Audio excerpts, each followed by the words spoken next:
welcome back to my channel. This is Josephine, and here I make homemade vegan recipes on a regular basis. Today I'm making a really delicious peanut butter cookie that I think is such a perfect treat for Valentine's Day and or whenever you just want to treat yourself. So I can't wait to share this recipe with you. Don't forget to like, comment and subscribe, and let's get started. So for ingredients, you're going to need a cup of natural peanut butter. I'm using smooth, so this has no sugar or any salt in it. Then you want to use a splash of plant-based milk. I've got some oat milk here, some vanilla, a teaspoon of baking powder, a big pinch of salt, as well as a cup of sugar and a cup of flour, and then I'll be using fresh peanuts on top to garnish.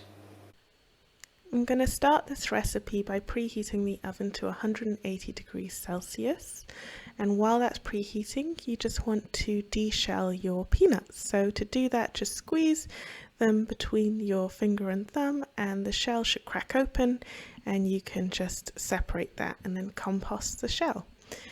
I want to be transparent in this recipe. There are a few things I would change. This is a made-up recipe, and I would actually make sure you cook it for 10 minutes. I overbake these cookies slightly, and I would use half the sugar in the recipe. So now your peanuts should be deshelled and you can start making the batter. So we're using peanut butter almost like real butter, and starting with a cup of that in the bowl along with your sugar and vanilla and a good pinch of salt. And then we're going to cream all of that together to form a nice paste. So very similar to working with butter and sugar. You want to make sure those are all very well combined into each other. And then we're going to loosen that up just a little bit more with a splash of oat milk. In the whole recipe I use about half a cup of milk, but you can adjust depending on the sort of thickness of your dough as you go along. So reserve some of that milk for when we add the flour in as well. As you can see, I'm using the back of the spatula or back of a spoon to really cream that and combine all those ingredients together. So the flavors are well spread throughout, and peanut butter is a little bit thicker than regular butter, so it's really good to make sure you really mix that in. Then I'm adding in a cup of flour, and I like to do that in parts along with a teaspoon of baking powder, and I'm combining that in, as you can see, first with a spatula, then adding in the rest of the flour and using the rest of my milk to get the desired consistency.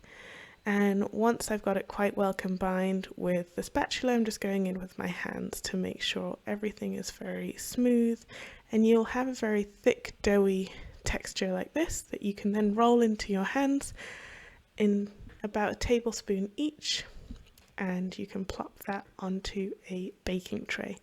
So I like to make these little balls and plop them on, as you can see, and I'm spreading them apart a little bit because they will sort of flatten and rise a little bit, but not majorly. And then I'm using the back of a fork to score them and squish them down like this to get a nice bit of texture on top that will go nice and crispy. And I'm garnishing with those peanuts we shelled earlier, making cute little love hearts for Valentine's Day on the top of each cookie. Those will roast nicely in the oven and add another crunch and layer of sort of earthy nuttiness to the cookies when they're done. Then you want to pop these in the oven for maximum 10 minutes, so 8 to 10 minutes. I got a bit carried away and left them in a little bit too long. So whilst mine are very brown on the edges, they should just be sort of golden on top, and then you're done and you're ready to enjoy. So I hope you enjoyed this recipe, and don't forget to subscribe. Goodbye.